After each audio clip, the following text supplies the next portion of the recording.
So right now, if it's our regular day na podcast episode ng Art Addict Podcast, this is the time that I end the show. Kasi for me, nandun na tayo sa plus na segment natin eh. The art etiquette portion is usually pagtapos na akong i-discuss yung topic ko talaga for that episode, di ba? If you're a regular listener. But in this episode, gagawin nating main topic yung art etiquette. Wow! Alright. And it's because it's something related doon sa ginawa natin sa second part, which is the Catstronaut. And if you ask me, what is that relation? It's about AI art. Ooh. To be clear, doon sa Catstronaut, hindi talaga ako gumamit ng AI art. As you've seen, talagang pinaint ko siya traditionally. Ang ginamit ko doon with relation to AI art is yung gumawa ako ng prompt using AI technology, and then yung lumabas na image doon sa prompt na nalagay ko, yun nga, yung may cat armor and then samurai na sword. Yun yung ginamit ko as reference to create the Catstronaut. Ang dami ko kasing napapansin na mga younger generations ngayon na medyo parang galit na galit sila sa sound pa lang ng may word na AI sa isang conversation, especially kapag may kinalaman sa art. So maraming galit sa AI art or the use of even AI technology in art. For someone like me that's been making comic books and painting for more than 20 to 25 years, I can see some benefits that we can use as artists to help us create new kinds of art by the use of AI technology. But I'm not saying na you can use it every day or lagi mo na lang gagamitin. Mayroon din tayong do's and don'ts sa AI art. So that's why dito sa Art Etiquette nating segment, dito natin Art etiquette. i-discuss ang AI art. Art etiquette. This is what you can call AI art etiquette natin. So isa na dito yung how we can use AI art. I just want to say, guys, hindi ako gumagawa ng controversy when I say these things. This is just what I believe. Of course, you guys can disagree with me. You can tell me na, oh, mali ka. Okay. That's very good, actually. So I would like to at least have an intelligent conversation.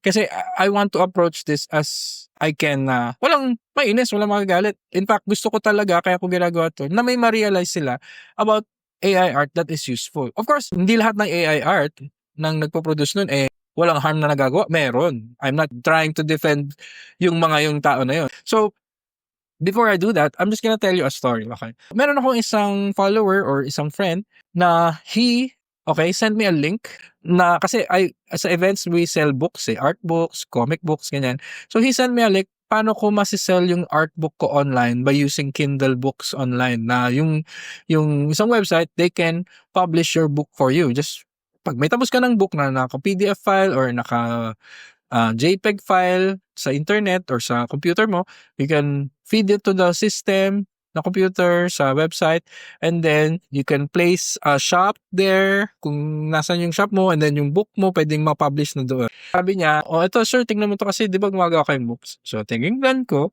and then yung instruction nga is how to produce your books online so you can sell it on your shop without having to have the physical copy sa bahay mo. Kumbaga, yung book, gagawin na lang online, tapos yung bala na yung website na gumawa ng book for you, tapos piprint na lang. So, okay, that's an easy thing to do.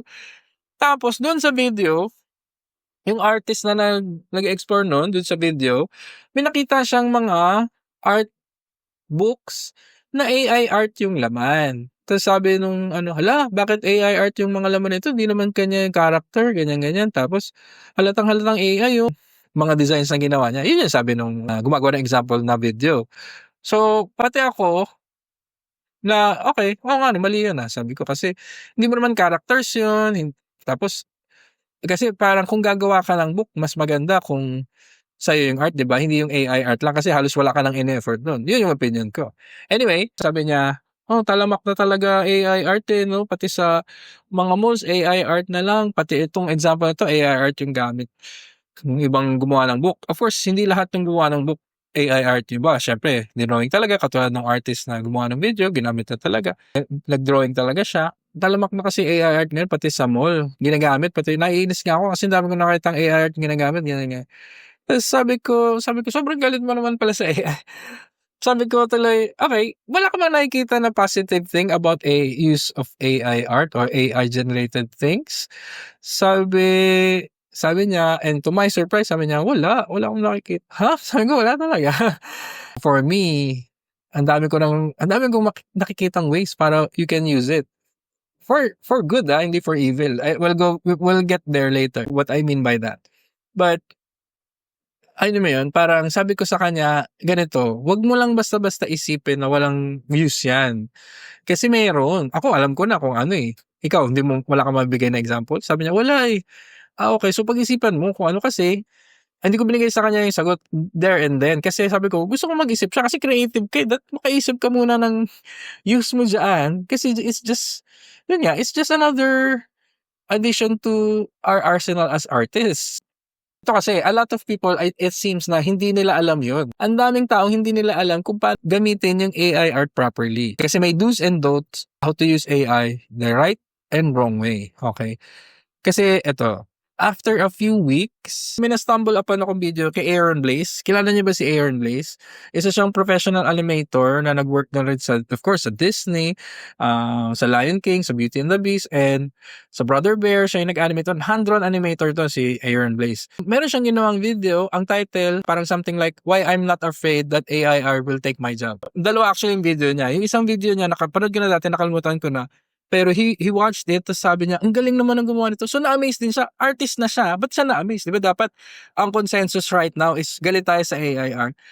Well, hindi lahat ng artist that galito kasi may use talaga siya, and kung eto nga, Disney animator na at parang animated pa yung napanood niyang video, hindi siya nagagalit. He recognizes or he acknowledges na, "Oh, maganda rin naman 'to, may ganda rin naman 'to." Hindi nga lang artist yung pagkakagawa, pero may art din sa storya, may art din kung anong pipiliin mong kulay, kung anong pipiliin mong angulo, may art pa rin yun.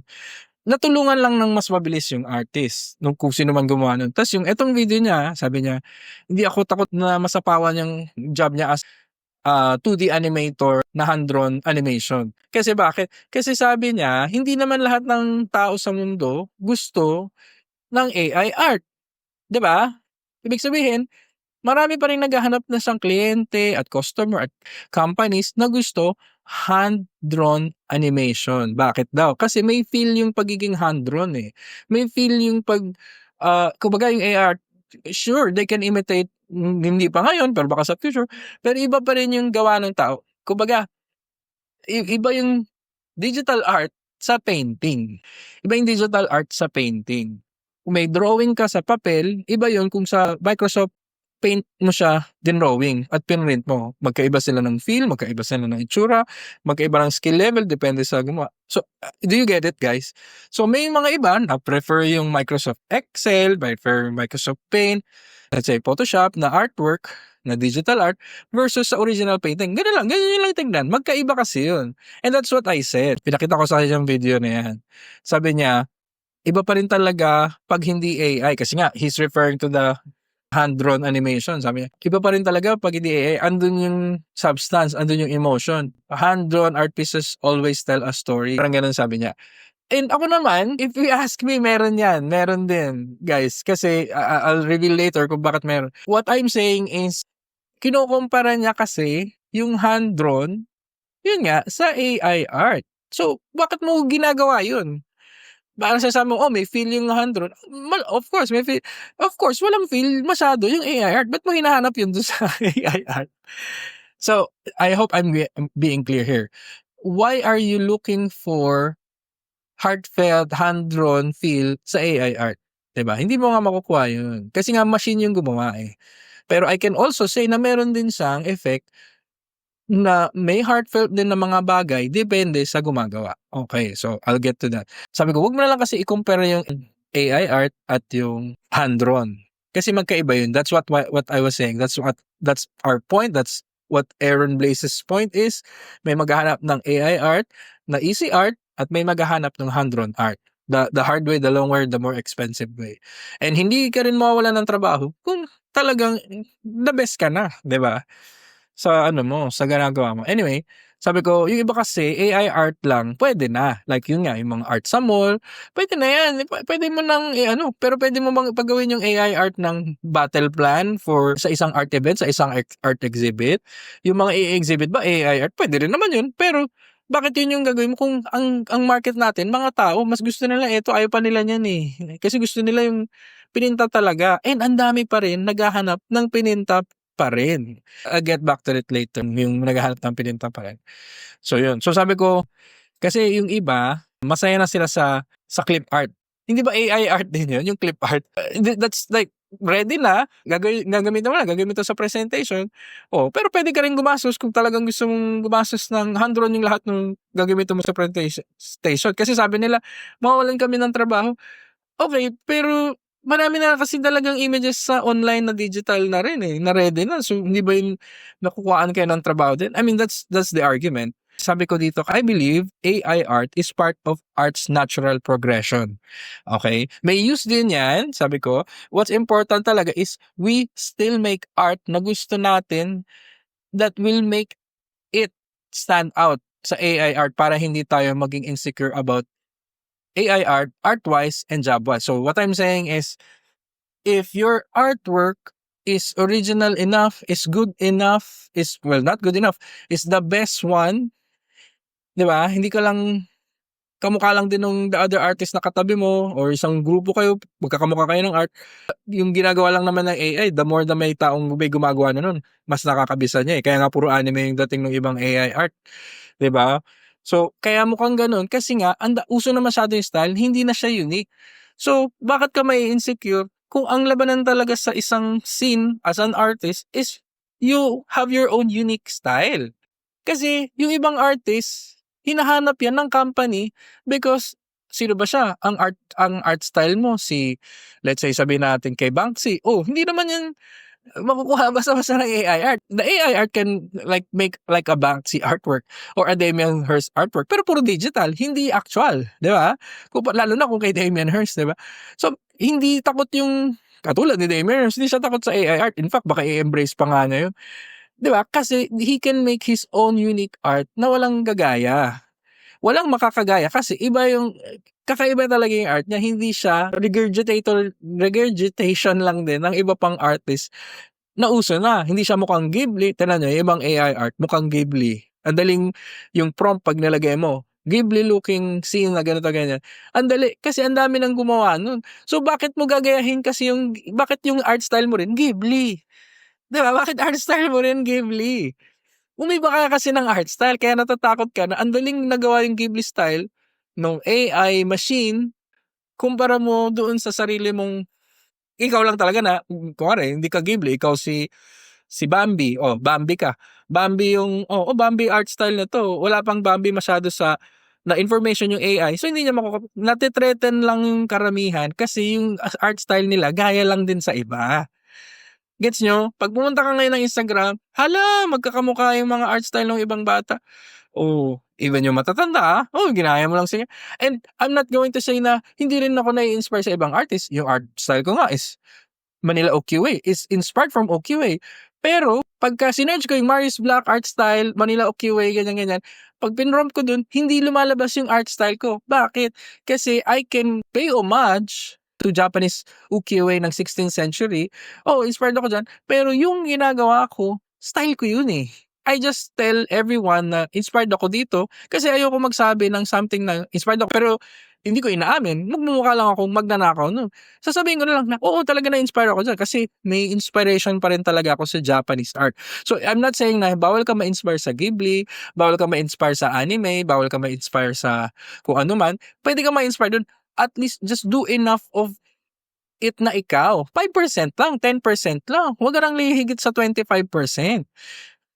I hope you're getting this, guys. Kasi for the younger artists, ito talaga kailangan nyo marinig. Kasi ang dami kong nakikita ang batang artist na kung ano uso, gagayahin nila. Ito punk yung style. Ito sabog yung style. Ito ganito. Nakita ko na yan sa kabilang exhibit eh. Di ba? Hindi yun ubra, guys. In the long run, magsisisi kayo na ginaya nyo yun kasi nawawala kayo ng identity. Huwag niyo atimin na mapunta lang kayo sa gallery ito kasi uso kaya nakapasok siya sa gallery na yun. Uy, kaya ko rin yun so gagawin mo. Huwag gano'n. Maghanap kayo ng sarili niyong voice. And hindi yun mahirap. Just be yourself. Paghaluin niyo lahat ng art style na gusto niyo to come up with something new and yun, makakagawa ka. And at the same time, yun yung nilalabanan natin ngayon kasi nga may original pa rin. Huwag kayong maniniwala na wala ng original. Kasi may mga art style pa rin na hindi pa na-discover, if you can believe that. Anyway, okay, just to end our story, sabi niya, nag-thank you siya kasi medyo na-gets na yung point ko about AI art. Sabi ko, I'm glad to help. Sa aming mga nag-drawing na before na uso yung digital art, madali nang makita yung mga ganitong differences. Sabi ko. So, kasi sabi niya, kumbaga nagkakaroon lang ng bagong category sa art, which is AI art. Di dapat kinumpare sa hand-drawn or digital kasi iba talaga sila. Tama po ba? Sabi ko, yes, tama yun. Isa yung aspect ng AI art. Parang it's like this, sabi ko. Parang when we don't compare digital art to an oil painting or a 3D animation to a hand-drawn animation or a 3D printed art piece to a sculpture piece. Gusto mo ba talaga marble o gusto mo ba talaga ng solid na 3D printed lang na pusa? Ano mo gusto mo? So, depende yan sa kliyente, depende yan sa gusto. May napanood nga ako isang araw na kinarve niya yung isang trunk ng tree na Hulk versus Wolverine. Ang tagal na ginawa. So, pero ginawa pa rin. May nagbayad pa rin doon. May nag-view nga eh. Ang dami doon sa YouTube account niya. Ang dami nag-views doon eh. Pero, someone, somewhere, can print that in 3D. Pero, isa-sculpt mo pa rin siya in 3D. So, may artistic expression pa din. Gets nyo? May rendition pa rin. May art style pa rin yung artist na gagawa nun. May art style din yung nag-wood carve. So, it doesn't matter kung 3D or ano. Ano bang hanahanap ng artist, di ba? Ano ba hanap mo? AI art lang o pwede na tong stick figure? So, it depends. So, yung mga natitreaten lang, I'm just gonna reiterate, yun yung insecure kasi wala pa talaga silang art style. 'Di ba? Kaya sila na-insecure kasi ang daling makopya ng art style nila dahil hindi rin kanila original yung art style na yun. Mukhang Disney. 'Di ba? O yung nagsasabi, ito, gano'n. Ginaya mo yan kay Loish eh. Kilala niyo si Loish? O si Loish, inspired din siya kay Disney. Inspired din siya kay Little Mermaid. So may artist din siya. So hindi naman kasi nawawala yung inspiration eh. Ang sinasabi lang natin dito is, paano mo gagamitin itong bagay na to na bago nang hindi ka masasabihan, kinopya mo naman masyado to. Or yung art style mo, kamukha nito. Pero yun ngang gumawa ng video na nagko-comment, sabi niya, ang daming libro dito na AI art kasi halata to kinopya sa ganitong art style lang. Pero siya rin, yung art style niya, mukhang Sanrio. So, pati yung mga artist na hindi naman gumagamit ng digital art na nag-hand-drawn din, gaya-gaya din. Kasi nga gumagaya rin yung mga artist, inspired sila na artist. And may difference between gaya or inspiration versus imitation. So, hindi lahat ng artist gets yung difference nun. Hindi porket na-inspire ka, gagayahin mo na. Imitation yun. Hindi rin porket na-inspire ka, sinasabi na ng iba, ginagaya mo siya. Hindi. May difference yun. And this is coming from someone na kakatapos lang gumawa ng Andy Warhol na artwork na hindi ko nga hinawakan. Halos wala akong hinawakan. So, you have to understand yung mga subtle differences na yun, guys. You have to understand, pwede pala yun, hindi pala pwede yun, pwede pala to, hindi pala. Sa totoo lang, halos walang rules sa art. And if you ask me, you just have to know which ones to break, which ones to innovate. Pero ang pinakapangit lang talaga na gawin sa art is yung wholesale imitation. And kaya tulad nga sabi ko, kamukha nga ni Underwater yun sa akin, ganun. Pero hindi pa rin yun. Kasi nga, may dinagdag ako doon na ginawa ko naman sinigang, hindi naman na siya corn soup, whatever. Hindi siya considered as hindi okay. Kasi para sa akin, may iniba pa rin ako doon na idea. May idea kasi na iba na. Kasi wala pa akong nakitang gumawa ng sinigang soup na Andy Warhol or na Campbell soup. And if you ask me, sabi mo, hypocrite ka naman eh. Ginaya mo si Andy Warhol. Alam mo ba, yung mga gawa ni Andy Warhol, hindi niya photographs yung mga ginamit niyang pictures kay Marilyn, kay ganitong president, kay ganito, kay Mao. Picture ng iba yun eh. Ba't ginaya ba niya yun pag ginawa niya ng silk screen niya tapos pinrint niya? Hindi naman siya gumawa nun ah. Ano yun? Kasi he was able to transform yung idea ng iba to another form to be able to take it or make it entirely his own. There's a subtle difference. There's a big difference actually, hindi lang subtle. So yung Campbell Soup, yung Brillo, yung ibang brands, is it his own? Yung mga ginamit ba niyang mga balloons na lumulutang na helium na silver balloons, siya yung gumawa ng balloons? Hindi. Meron ngang may tinatawag na yung ready-mades nila Duchamp di ba? Yung ready-made na, ito na, yung fountain niya, di ba? Toilet seat ng ihian, binili lang niya, pinost niya sa isang gallery, for as a joke, sineryoso naman ang art scene, pero may ganun. So you have to understand that, and ang difference lang dito kasi nga, like I said, yung kopyang-kopya na masyado. So we will go into that. Okay. Kasi nga, sabi ko dito, natatapos na yung usapan namin, sabi ko, may issue lang talaga kasi sa AI art, makopya 1:1 yung artwork. Kasi 'di ba may mga prompts sa AI na pwede kang maglagay ng image, ibahin mo lang yung mukha, ibahin mo lang ang art style. Yun ang medyo kinopya na kasi binibenta yun ng ibang artist, they will think na sa kanila yun, pero tinrace pala sa iba. And yung tracing, yun yung medyo magulo.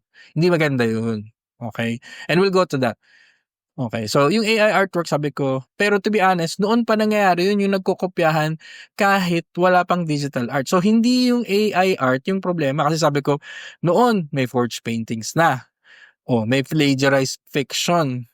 Kinopya yung character mo sa comics, ginawang movie, nilagay sa Daredevil, 'di ba? So hindi ko masasabi na yung AI art lang ang may imbento nun.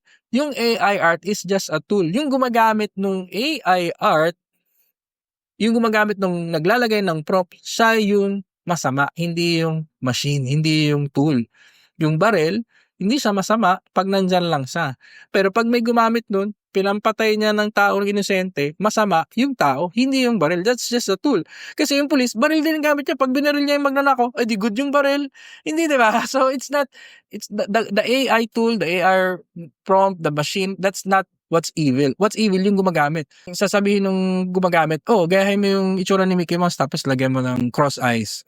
Well, kahit nga yun acceptable art, di ba? So you have to understand some of this. Wag lang kayo basta-basta magre-reject ng stuff kasi maiiwan kayo. Dahil hindi kayo marunong gumamit ng AI technology na meron tayo ngayon and know how to use it the right way, mapapag-iwanan talaga kayo. At wala pa rin kayong sariling style na nadidiscover, mapapag-iwanan talaga kayo. Sabi ko, kaya nga if you think about it, wala naman lang nagbago. Ganyan na noon pa May naiba lang na konti, sabi ko.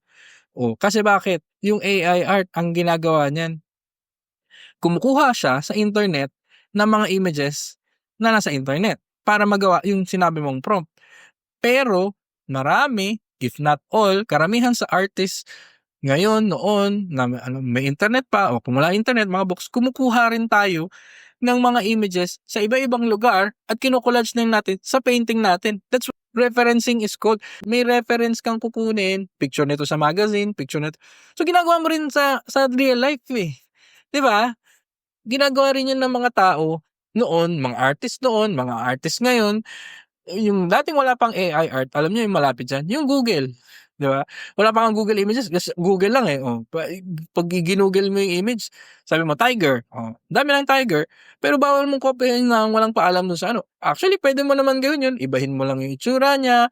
Pwede din Yun lang yung ginagawa ng AI art. Pinapabilis lang. Ang problema lang kasi, yun nga, babalik tayo sa yung madaling gawin na AI art na study or let's say image na malaki mata, mukhang anime or mukhang Ghibli, mukhang Ninja Turtles.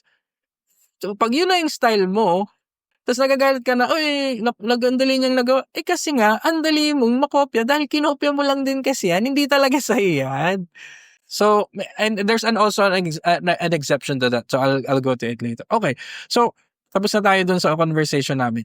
So, what I'm just saying lang kasi talaga kanina about that is, what I'm saying is, yung mga gumagawa nung katulad nila, bago pa lang na bata na artist, ang nila is, meron silang misconception dun sa tool.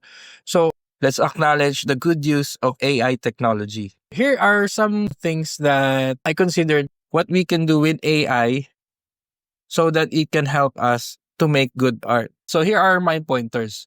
Okay.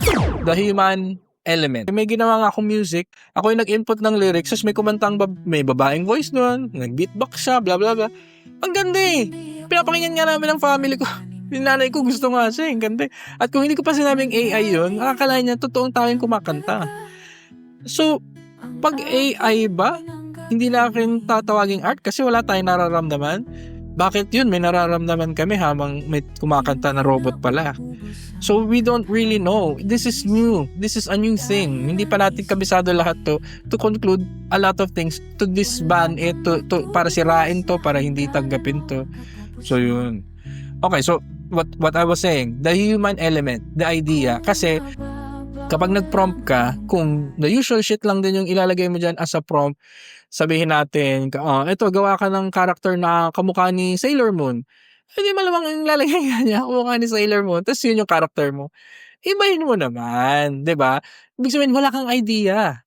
You're just regurgitating it again and again and again. Di ba? Parang let's say si Homelander sa The Boys. Di ako nanonood ng The Boys, pero I've seen enough of Homelander para masabi kong si Superman sana masama. So, parang gano'n. Si Sentry, Superman na masama. Superman na may bad side. Kasi si Superman may bad side. So, makikita mo, may subtle differences, pero hindi na siya 100% original. And in fact, sasabihin din yun ng mga artist na, uy, inspired din to kay okay. So, acceptable na. Pero may human idea ka. You have to at least have something new to offer when you're using AI technology in making your art. What do I mean? Okay, so pure creativity with the tools that you have, yung advanced technology na ito. So pag hindi natin ginamit to ng tama, para saan pa yung tool, di ba? So kunwari, meron kang katulad nung ginawa ko dun sa Catstronaut. So ang in-input ko dun, kasi gusto kong i-express yung bata ako. Nung bata ako, nagbihis kami ng mga mukha kaming tanga, nagbihis kami marami, bigat-bigat, ganyan, ginagaya namin si Cable, ganyan. So, saan ko gagamitin yung idea ko na yun? Pwede akong maghanap sa internet, I can piece together maraming ganyan. I can spend 2-3 days ng paggawa ng study ko for images. Or I can just input this, bing, gagana lalabas na, ito, maganda yung lumabas. Kukunin ko yung ulo nito, pagsasamahin ko yung katawan. Ganun din eh. So, what I'm saying, kasi ang ginawa kong prompt nun is bata na may suot na armor, na pusang helmet, para siyang na samurai armor, na sci-fi, na may baril na water gun, na meron siyang umbrella, may pusa siyang kasama. Lahat na hanggat kaya nung computer or kaya tumanggap ng prompt ng words ng prompt yung ginagawa mo, gawin mo, ilagay mo. So, yun yung ilagay ko. And ang daming ilalabas nung prompt, if I'm gonna be honest, na hindi maganda. Pero merong isang element, ang ganda ng sapatos niya, kunin ko 'tong sapatos. So, gano'n din. 'Di ba? Ang mali lang kasing nangyayari ngayon is yung mismong lumabas na, yun na yung pine-present ng ibang artist na gawa nila. What do I mean by that? Yung digital artist, sinasabi nila sila gumawa ng digital, pero AI art yun. Kaya nga ngayon sa Facebook may nakalagay na AI ba 'to produce o hindi, 'di ba? May gano'n na, which is good kasi malalaman nila na hindi AI yun. Although for me, ang ginawa ko, yes, may human element ako, may idea ako na bata, na ganito, na nakabike, na nakasuot ng armor, na nakasakay sa pusa, na nasa bathtub, kasi ayaw niyang maligo, kaya may bangka siya, na may samurai armor siya, na may waves doon ng Hokusai, may mga laruan siya. Ginamitan ko pa rin ng ingenuity ko as an artist kasi hindi naman lahat nung nandun sa image na pinakita sa akin nung prompt, ginamit ko. May tinanggal ako doon, may pinalitan ako, ginawa kong lapis yung espada. And for me, iba na yun. Hindi na yun 100% AI. At the same time, hindi ko nakikita na may iba pang gumawa nung ginamit ko na prompt. So, it's up to you guys. Ano ba yung idea mo? Is it original enough to merit something na makakagawa ka ng panibago din? Kasi pag lumabas dun sa prompt na sinulat mo, lumabas something similar din sa ginagawa na ng iba, mag-isip-isip ka na, baka, iba naman. Magkaroon ka rin ng personal na breaks na hindi mo na kailangan gayahin yun. Iba naman. Kasi ang dali lang naman din gumawa ng AI prompt na bago na namang image eh. Another point that I have here, okay, style is subjective. Yung mga style nga kasi, may Ghibli, may Disney, may anime, may mukhang X-Men, ang daming style na sumikat na. Ang dami ng style na gamit na nagasgas na alam mo naman ito yung inspiration niya, itong artist ang ginaya niya, 'di ba? Si ganitong artist. Ilalagay mo lang yun dun sa prompt, magagaya na yung art style na yun. 'Di ba? 'Di ba? Lagay mo lang, okay, something na kamukha nung Pokemon creatures or sabihin mo lagay mo dun na in a Ghibli style. Oh, edi ang dali, Pokemon mukhang Ghibli yung art style. Una, bakit mo lalagay na mukhang art style na yun, 'di ba? Ba't mo ilalagay yun? Hindi ba dapat 'pag gumawa ka ng something na gumawa ka na eto kasi, I only use AI technologies to make reference, pero hindi ko gagamitin yung AI art na na-produce nung AI technology or AI machine as my own art. Parang may nakuha lang akong idea dito, ito lang. Pero hindi ko yung gagamitin na yun na ipapasa ko. Gagamitin ko lang siya na something na, eto maganda yung design ng armor niya, maganda yung itsura nung tiger na 'to, yung bata na 'to, yung skateboard na 'to, yung pusa na 'to, yun lang.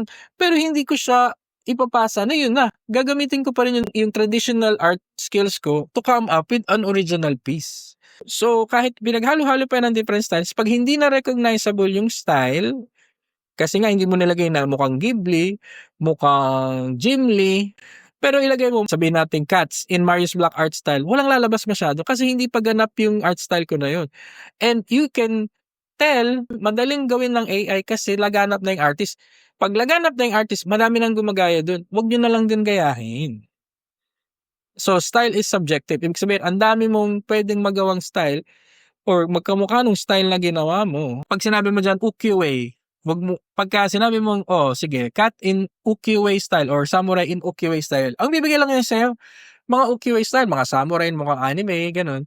Pero 'pag sinabi mong style, Marius Black Manila ukiyo-e style, ang ibibigay lang din niya sa'yo is yung kanina. Hindi niya kilala si Marius Black, 'di ba kasi kung gano'n kasikat. Pero 'pag sinabi mo Kim Jong-gi na samurai, puwedeng makita mo na gano'ng style ni Kim Jong-gi kasi nga ang dami na niyang art sa internet. And if that is the case, 'pag kaya ng gaya ng AI art, ang dami na ring gumagaya kay Kim Jong-gi, 'di ba? Ang daming imitators na ni Kim Jong-gi. Kaya yun yung mga nagagalit kasi ginaya yung style ko. Hindi mo style yan, dude. Kaya style yan ni Disney, style yan ni Kim Jong-gi. Naiintindihan niyo ba? Style yan ni Jim Lee, style yan ni Lionel Liu, style yan ni ganito, oh. Kung lalabas sila, 'di ba? So, why use it to copy someone else's style? Yung style kasi, ang ibig sabihin niyan, yung ginagawa mo effortlessly, style mo yun, 'di ba? Oh, so yun yung ginagawa mo. So, kunwari ako nagpe-painting ako ng kahit as much as I want na magmukhang Japanese ukiyo-e yung ginagawa ko, ang lumalabas yung Marius Black na style, yung lumalabas yung comic book artist style ko, yung lumalabas yung batang style ko na nung bata pa ako, yun yung lumalabas na matured na ngayon. So, hindi mo siya ma-define kasi ako yun, wala pa masyadong gano'n, 'di ba? Pagka gumamit kayo ng AI technology, wag niyo nang lagyan ng art style or wag kayong maglagay ng pangalan ng ibang tao na hindi kayo. Puwede mong gamitan ng style, sige. Pero alam mo dapat, "Ay, mukha na masyadong Disney princess 'to, kamukha na ng artwork ni Loish." Wag mo na gamitin yun. Kasi nga, hindi mo naman talaga style yun. So, wag ka na magtaka na magrereklamo yung ibang tao. 'Pag sabi mo, "Uy, style ko yan, ah." Oh, tapos inaagaw nila, hindi naman talaga nila style yun. So, gamitin niyo ng tama yung tool. And of course, eto pa, sige. Kasi yung iba nagsasabi, mawawalan ako ng trabaho sa AI kasi nga yung ginagamit ng ibang art reference doon, yung popular style na, yun yung gagamitin let's say ng mall, gagawa na siya ng style na gano'n, gagamit siya ng AI, pero kasi, "Hala, ginaya yung style ko." Hindi mo nga style yun.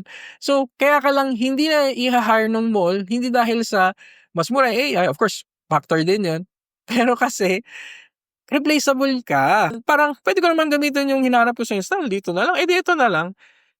Kasi nga hindi unique yung style mo, 'di ba? At saka hinanap na digital art lang ta's ang dali mo rin ginagawa ng digital art mo kasi may ginagayahan ka lang din, 'di ba? So, gano'n siya. So, yun nga. So, babalik ako dito sa itong third aspect ko dito. AI is just another tool for artists to use. Yung AI machines, they are not the one who is stealing your style or your art. The one who is behind them. Katulad nga ng sabi ko, yung baril, kung sino yung gumamit ng baril, yun yung may sala, hindi yung baril mismo. Of course, bakit baril? May baril kayo sa bahay, eh di naaksidente pa kayo. Yung baril, pwede mong i-substitute na kutsilyo. Oh, may kutsilyo naman lahat kayo sa bahay, di ba? Yung iba pinananaksak yun, yung iba pinang-de-defend yun, yung iba pinang-puputol ng sibuyas. Bahala ka kung anong gusto mong yung gumagamit yung mali, hindi sa lahat gagamitin mo sa tama. Yun lang yun. So, it's another tool. Katulad ko nga, ginagamit ko yung mga images na nakukuha ko dun as an image sa ipipainting ko pa lang. Kasi I would rather input it na ito na, ito, original naman idea ko na itong batang to, nandito siya na may hawak siyang lunchbox, tapos meron siyang costume na dragon lang sa ulo, or dinosaur. Wala pa akong nakitang ganun masyadong artwork eh. So, I can own that. And ako'y nauna, so nagawa ko yun. Ganun naman sa art din, di ba? So walang problema dun. Eto pa kasi, mayroon din iba, artistry din, yung alam mo kung ano yung pipiliin mong art na ipoproduce ng machine.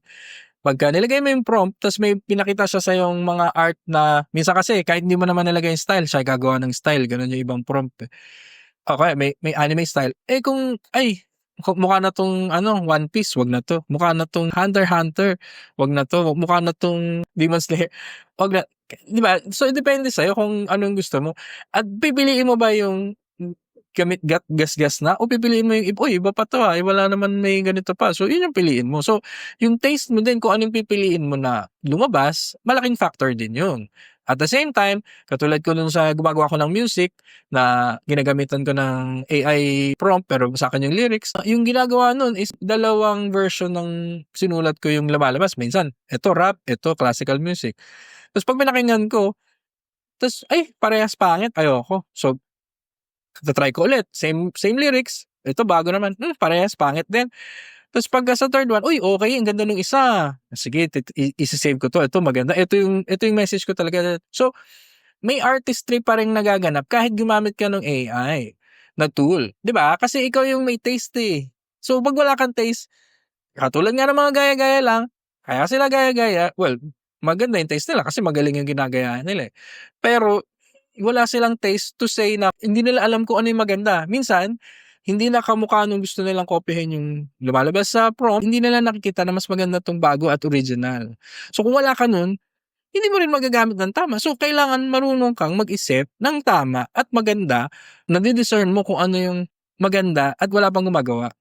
Kasi katulad nung sa music, taste ko yun eh. Kaya, ganda ng music na lumabas. Ito ang bagay dyan. Meron akong melancholy na lyrics, tapos rock yung kanta, hindi tugma. So, may human element pa rin, like I said on the first one, na involved doon sa paggamit noon. So, yung isa dito is, yun nga, sinabi ko earlier, inspiration versus imitation. Pagka imitation, kinopya mo lang, namomolekta siya ng monsters sa balls. Tapos yun yung character ko, tapos yun yung mga monsters na mayroon dun yung mouse na kulay dilaw na may kuryente. Kinokopya mo lang yung Pokemon, di ba? Kinopya mo lang, pero yung main idea, that's just imitation. Parang kinopy-paste mo lang, iniba mo lang ng kulay. And I will say, na marami na rin pumapasang ganun, as quote-unquote original, kahit kinopya, iniba lang yung itsura, iniba lang. Marami na rin ganun, kaya nga noon pa may nagkokopyahan. Pero yung na-inspire ka, ang mangyayari dyan is gagawin mo kung gusto mo talaga ng monster, okay, yung mga monster, ang pet nila mga tao. Yun, bago yun. That's inspired from Digimon, Pokemon, Monster Rancher, pero baliktad naman. That's something new. Yung mga tao yung nasa bilog. Alipin nila yung mga tao, pinaglalaban nila, pinagka-cockfight nila. Hindi totoong cockfight ng mga tao. Basta ayoko na lang magsalita. Pero you get the idea. Wala pa nakaisip. I guess wala pa nakaisip, di ba? Pinaglalaban nila yung mga tao, yun may sabong nila. Tapos mga monsters sila. So, that's different. Tapos yun ang ilagay mo sa AI prompt, di ba? Kung papayagan ka ng AI na ganun, kung free ka lang, hindi ka papayagan basta lang. What I mean is, if you use that, if meron ka original idea, you are not prone to be able to use it the wrong way. Kasi nasa iyo yung originality. Wala dun hindi mo hahanapin yun sa computer. Yung computer, bibigay lang naman yan sa'yo gusto niya. Hindi yung pag nag 1 plus 1 ka sa calculator, 5 yung lalabas.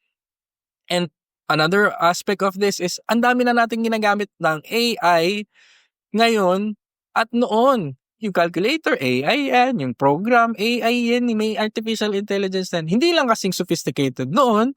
'Di ba? Yung phone mo, may AI. Ang dami na niyan. Huwag kayong galit sa AI.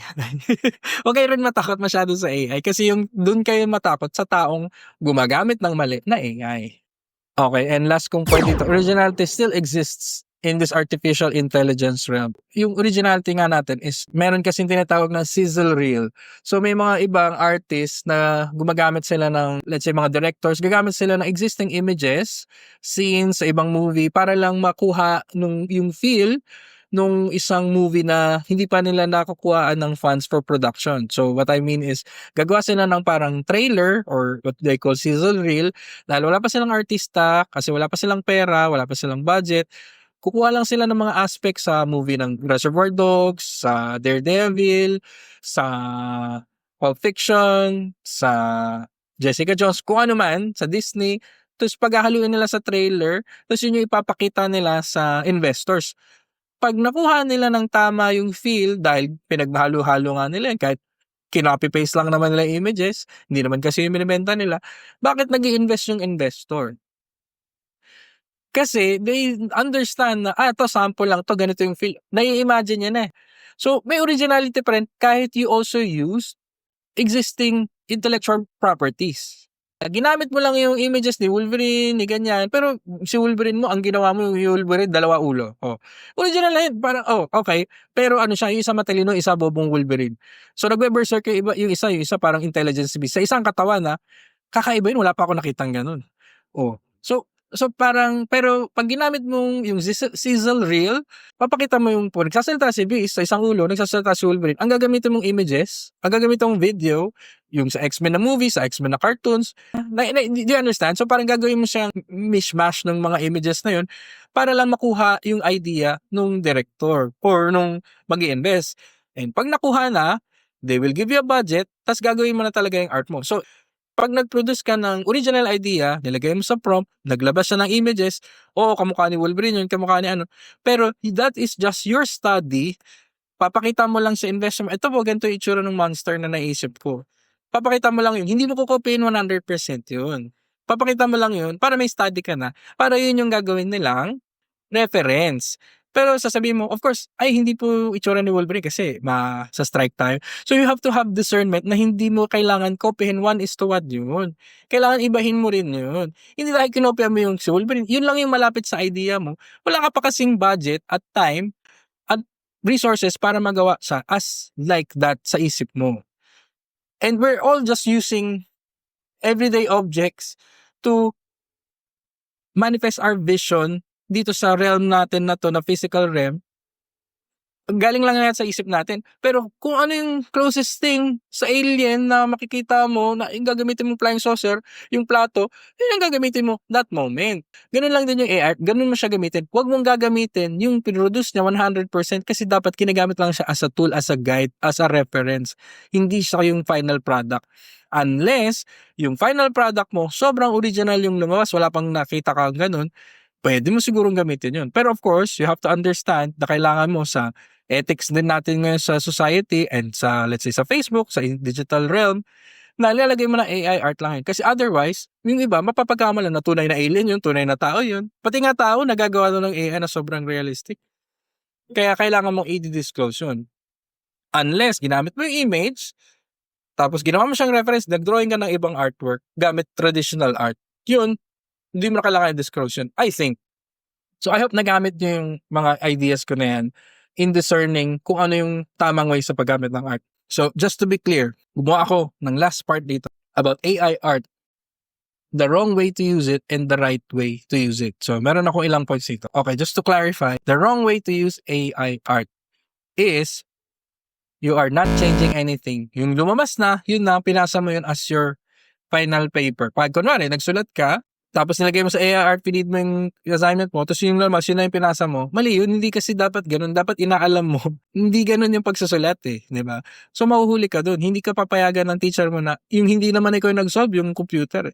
So eto, kung kailangan mo ng visuals to make a new character, pero may idea ka, nilagay mo yung prompt, hindi mo ipapasa yun. Papasa mo man yun as an idea pa lang, pero magsisketch ka din, ganun. Huwag mo gagamitin 1:1 yun. Unless, sobrang yun talaga yung hinahanap ng kliyente mo. So, pero kasi, mas magandang original pa rin. Another thing, the wrong way to use AI art is when you are just trying to change the art style of an image you like and say that it's yours. Anong ibig sabihin ko dun? 'Di ba may mga nakikita kayong mga nagrereklamong artist, "Uy, ginaya ko, ito yun, oh." Pagtatabihin nila yung image, "Eto yung itsura ng artwork ko. Ito yung itsura ng artwork niya. Parehas silang nakahiga, parehas silang kulay blue, parehas silang ng mukha. Yung sa kanya lang malaki tenga." So, wag ganun guys. That is plagiarism na yun if you ask me. Wag ganun. Oo, nabago nga ng art style, nabago. Pero ba't mo kinopya? 'Di ba? At saka hindi kasi ganun naglalabas madalas yung AI art if you really think about it. Yung mga may program na ganun na yung image mo, I'll translate into anime, I'll translate it into a realistic style. May ganun. Pero wag kang gagamit ng, "Oh, teka, may artist na ganyan, ah." 'Di ba? Unless you're gonna use it for a joke. Pero even then, wag gano'n. Lalo na kung nasa art scene ka at sasabihin mo na work mo yun 100%. That's the wrong way of using it, 'di ba? Kasi you can also use your photography to capture a picture, tapos sabihin mo na painting mo yun kasi pinicturean mo lang yung painting. So, pwede na yun, pero hindi pwede yun. Well, actually, may mga gumagawa ng gano'n, yung sa Marlboro na kabayo. I don't know if you know that art. Pero may gumawa nun yung picture nung ad ng Marlboro sa billboard ba yun o sa poster.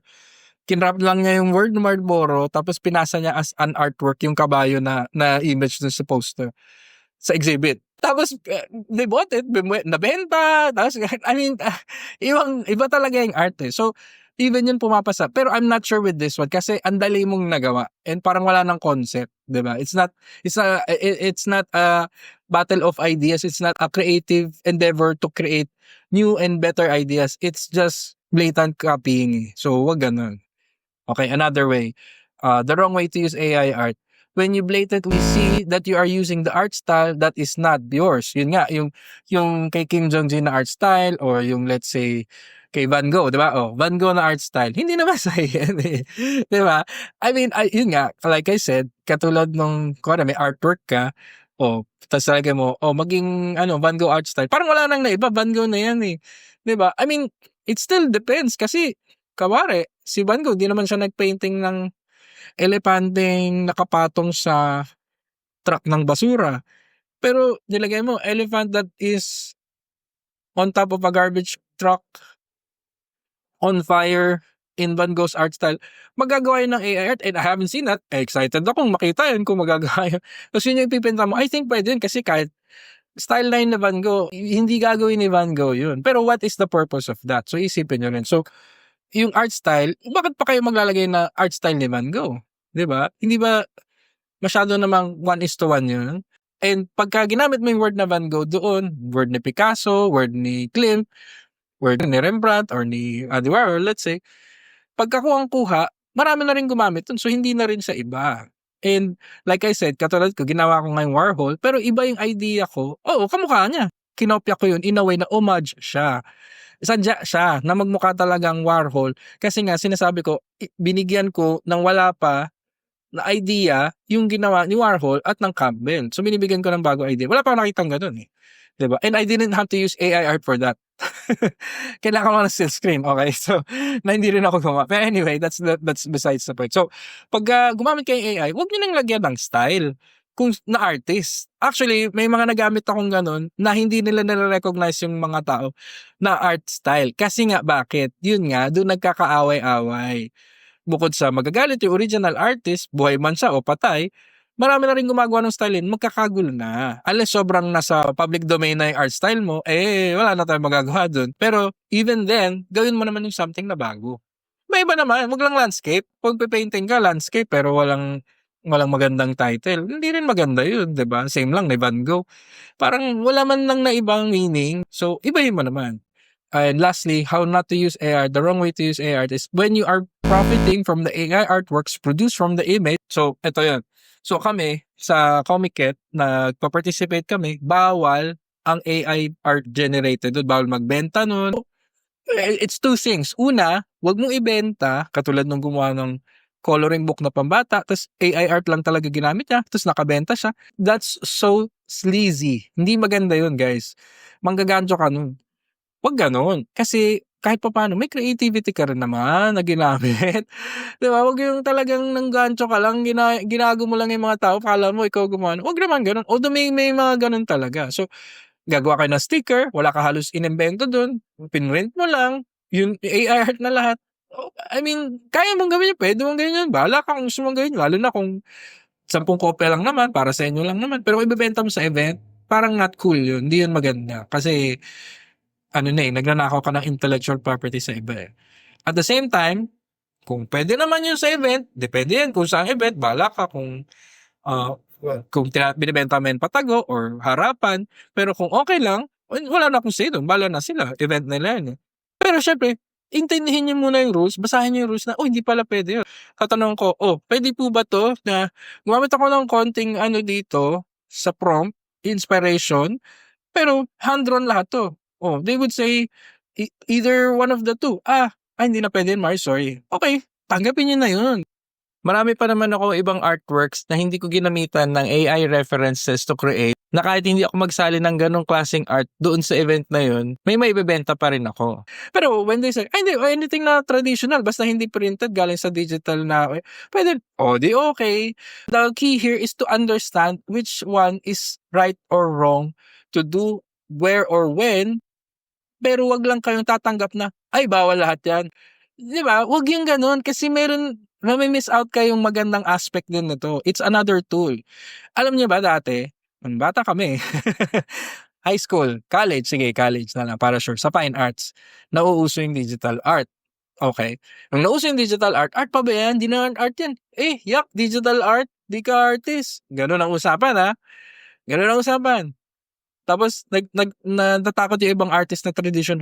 Matatabunan na tayo. Wala nang original art na painting, puro digital art ng future ng mundo. That was 2000, let's say graduate ako 7, more than 18 years ago. Tanggap pa rin yung oil painting, watercolor painting, hand-drawn sketch, hand-drawn drawing, malalaking oil painting, mga street art, at may digital art. May digital art pa rin, may 3D art, may digital animation, may 3D animation. Nag-coincide naman, hindi naman, may mga nawala na nagta-traditional nga, na nagpunta na sila ng digital art kasi mas nadadalian sila, ayaw nila yung amoy ng oil. Ganun, di ba? Pero, hindi totally nawala yung mga nagta-traditional. Otherwise, wala na kami dito. Wala nang Bencab. Wala na sila Froilan, Kalayag, kasi kaya naman pala ng digital to eh. Pero ba't iba pa rin yung benta niya ng artwork kasi ang dami pa rin may gusto nung kasi hindi kaya nung iba mag-digital sa ganun. So you have to understand that. I brought that up because ngayon, kung ano yung reklamo dati sa amin nung college na baho ng digital art, 3D, huwag yan, ganyan. Yun yung reklamo ngayon ng mga kids. So, galing na kami dyan. Nangyari na tayo dyan eh. Nangyari na, siguro dati bawal pa i-exhibit yung digital art. Ngayon, ang dami nang nagdi-digital art. Dati bawal i-exhibit yung digital cam na kuha sa photography. Dapat film lang. Ngayon, wala nang film. So, kung tatanggilan kayo dyan, may iwan kayo. Kasi evolution yan eh. Evolution yan ng art. Kasama yan sa trajectory ng art. Kung hindi man nyo gusto, huwag nyong gamitin, wala naman din problema. Pero intindihin nyo, kasi baka magamit nyo to good use. Baka papag-iwanan kayo kasi naghahanap pa rin kayo ng book sa library, sa book sale, para may reference ka, pero pwede mo naman ang gawin dito. Instead na tapos mo na yung painting, naghahanap ka pa rin ng book sa book sale. Tumitingin ka pa rin sa book sa national, which is also good, walang problema doon. Pero hindi na siya mabagal na siya. Kumbaga naghahanap ka pa rin sa encyclopedia na actual na book kaysa search mo na lang sa Google. It's that kind of way, guys. So, you have to understand yung difference, yung accessibility, and yung right way to use it. And that's my next point. If there's a wrong way to use it, this is, I think, how we can use the AI technology for our art, okay? The right way. So, the right way to use it is when you use AI prompts as studies, references, composition, perspective, and inspiration. So, halimbawa, meron akong school bus na ginawa. Kailangan ko interior view niya. Wala naman akong picture na makita sa internet na interior view ng school bus na may mga bata. Wala rin akong chance na maghanap ng school bus na may mga bata. What will I do? Doon ang tamang use ng AI technology or image maker. So, magpo-produce siya ng image ng, type mo, school bus, interior, kids. May mga bata sa school bus. Nagagawa yun. Ang dali nun. Tapos pag sabi mo, top view. Ang dali. That's the right way. Huwag mo kokopyahin yung mukhang anime, yung mukhang Yung mga tao nun, siyempre sa style mo na, just use it as a reference. Na matagal naman ang ginagawa ng mga artists. That's one right way to use it. Para maiba yung composition, yung perspective, inspiration, study. 'Di ba? Minsan magkakaroon ka ng idea na costume na, I want a costume ng superhero na bulaklak. Oh, makakakita ka diyan. Pero hindi pa yung pero wag mo nang piliin. Yun nga, yung, ay ito kamukha na nung flower ni ganito, wag na 'to. So iba na. Okay, next. Another way to use AI programs correctly for art is when you use the image for traditional media. Okay, so yun yung ginawa ko dun sa Catstronaut. Nag-input ako ng idea ko na batang may armor na samurai armor, and meron siyang katana, and meron siyang umbrella, and yun yung in-input ko sa AI program. Tapos may lumabas na image, yun yung ginamit ko. Now, to be able to understand what I did there, I am going to show you guys yung ginamit kong image na lumabas sa AI program na I used, and then how it turned out sa final artwork.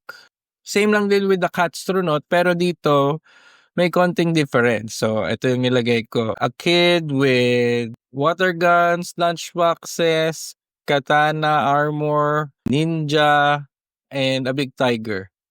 Pero ang totoo niyan, ito yung image. Yan siya.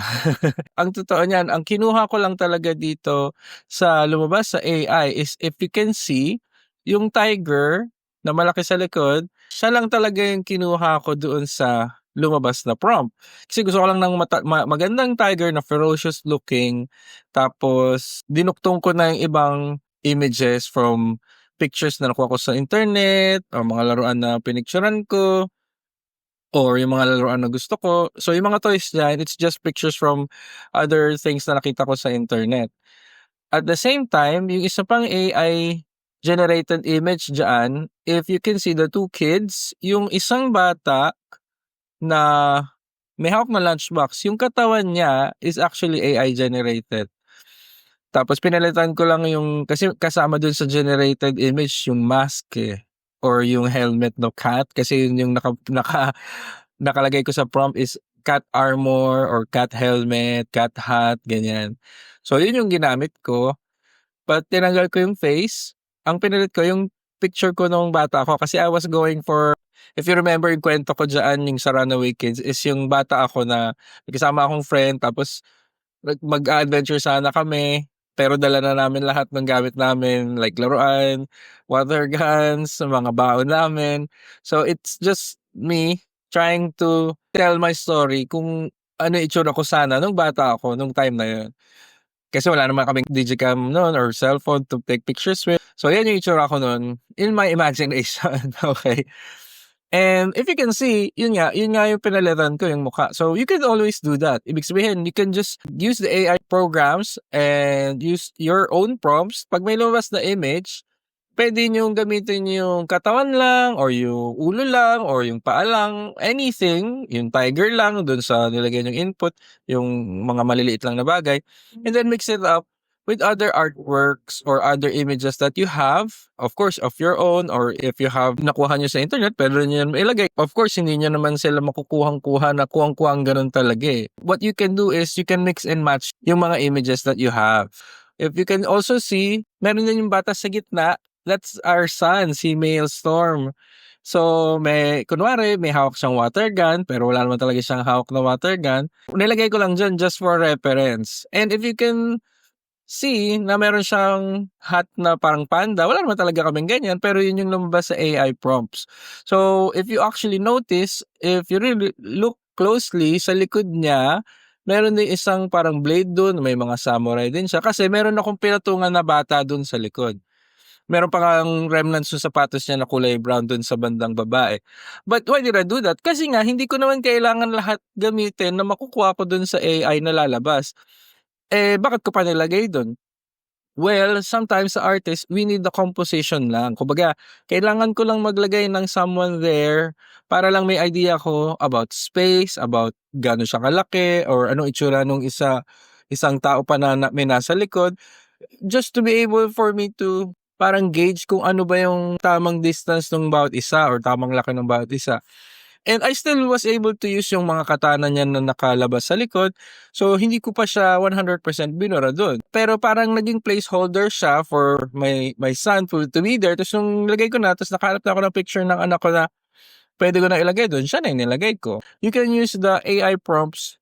Kasi minsan, yung ibang artist din naman, gumagamit pa ng 3D software para lang magkaroon sila na, may mga nakikita akong online na manga artist na they use 3D software to input yung manga, panels nila na may mga tao para mapuno nila. Tapos naglalagay lang sila ng parang 3D bodies doon ng mga tao para lang they can just, draw the outline afterward and then tatanggalin na lang yung reference. So what artists do, even professional artists, is put placeholder images so that they can draw over them. Natin sa sarili ko kopyahin mo lahat, pero pwede mo rin naman kopyahin lahat kasi hindi mo naman siya kinokopya ng wholesale. Meron kang pinapalitan or makuha mo man siya ng malapit na dun sa original, it doesn't actually even look the same kasi iba naman yung gusto mong mangyari either in style or iba naman yung kwento mo. You can also flip the object para hindi siya talaga kuwang-kuwa. So, ang dami mong pwedeng gawin and ang dami rin mga possibilities na maging sa'yo yung image even if ginamitan mo siya ng AI prompts or ng image from the internet, pwede pa rin yun. There are certain types of freedoms to be able to include other people's picture or work in your own as long as hindi yung mismo yung sinasabi mo, eto akin to, 'di ba? As long as alam na, okay, kinuha niya to, nalagay niya lang to dito. Hindi siya, kumbaga 5% of 100% yung nailagay mo lang na from others. Majority pa rin yung sa'yo, okay? Now, okay, so eto yung image prompt. Well, I actually will say here na dito nga, ang nilagay ko lang is siguro nasa 25% yung galing sa AI technology. Yung the rest pictures namin, gano'n, tapos additional editing sa Photoshop. So, we're gonna go now to what I was able to create using this image. Okay, here it is.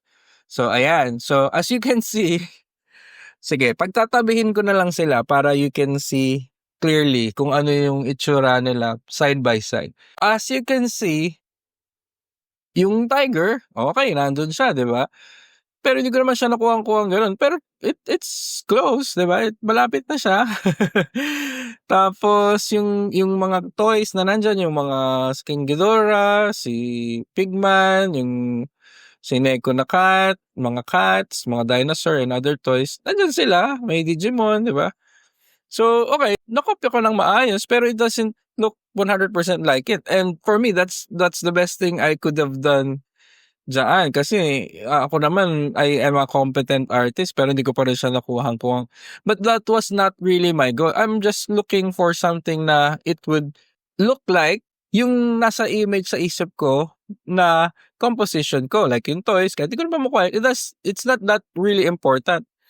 As long as nakopya ko yung gusto kong image sa isip ko, tapos may nagawa akong reference like that, and then I was able to at least make something like it, 'di ba? So, along with yung mga children, so yung bata, ayan, makikita niyo yung picture ko. Hindi ko naman kamukha yung nandito sa gilid. Which is okay lang din. Hindi naman din kasi kailangan maging kamukha ko yung nandun sa image, pati yung sa ano ko, magkaiba. So, hindi ko kailangan 100% kopyang-kopya yung ginagawa ko. Ang goal ko lang dito is to get some kids to post in this artwork or to be able to use the pictures of us as kids para magkaroon ako ng basic artwork na yung nangyari sa amin ng bata ako. So, may mga toys, may adventure, ganyan-ganyan. So, ganun. So, hindi naman siya talaga portrait artwork. Pag portrait artwork, tas hindi kuha, hindi na maganda yun. And as you can see, ayan, so, nawala na yung bata sa likod na may samurai sword. 'Di ba? And yung anak ko, hawak na niya ng maayos yung water gun. And you can also see may mga tinanggal akong elements, may pinalitan akong elements like yung X-Men na baunan. Ang liit naman na kasi nun. Gustuhin ko mang kopyahin na yun yung baunan kasi yun yung baunan ko dati kaya nilagay ko. As I was painting it, wala na akong, para sabi ko, liit, di ko makokopya ng maayos. So, ganoon. So, I also changed the colors, yung mga patterns, and other things. Nagdagdag din ako. So, you can even do a game like Spot the Difference here, di ba? But our point here is, yung media na traditional art, di ba, nanggaling siya doon sa may digital na artwork. And hindi lang ako yung gumagawa na artist na ganito. Some artists, even yung mga traditional artists, even yung before pa nauso yung AI programs to produce AI art references, even before, gumagamit na kami ng ganito talaga ang paggawa ng artwork. Kasi hindi naman laging lahat ng nasa isip mo, mapipaint mo lang basta. Kailangan mo ng reference para magkaroon ng may realistic feel. May babaguhin ka nga lang. And it's not really a bad thing to do in art. It's accepted. Kasi nga, hindi naman lahat ng artists may photographic memory. And hindi naman lahat ng artists afford na mag-take ng pictures ng tiger.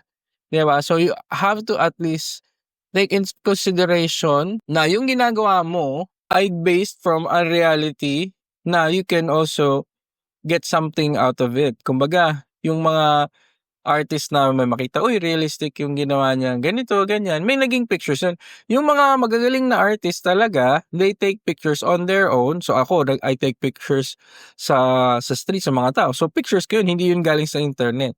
Kaya, maganda yung artwork, authentic, kasi hindi ko sila pinag-posing, hindi sila galing sa iba pang image library ng ibang tao. That's why uniquely akin yung vision. But if you are, or yun nga, may iba pang artist sa professional artist din na mag-hire sila ng model, they take photo shoots, and then yun yung pipicturean nila, tapos yun yung gagawin nila for their painting. Pero yung mga batang artist, yung mga ano, they can also just use the internet to get images sa Google, ganyan. May mga iba pang YouTube channel na nagpo-posting yung nude na online eh. Tapos you can just paint that. Libre yun, hindi kayo kailangan magbayad. Tapos you can use that sa comics, you can use that anywhere, pwede nyo i-painting. So maraming ganun. So it's not frowned upon if you use references for your artwork. And yung ginawa ko dito sa left, I collected images, ganyan-ganyan, pinagsama-sama ko. This is what we call in the art world or in for artists as studies. So studies, ibig sabihin, dito mo muna pinag-aralan kung anong magiging itsura ng painting. Halimbawa, yung King Ghidorah, yung dragon na lumilipad. Ilang beses ko inayos yan, kung ganito ba siya kataas, ganito siya kababa. Siya ba talaga yung dapat na nandyan na ano o yung pigman? Siyempre, hindi yung pigman kasi yung pigman di naman lumilipad. Ito may pakpak. So, para siyang lumilipad talaga. Yan ba yung tamang laki niya, tamang angulo niya?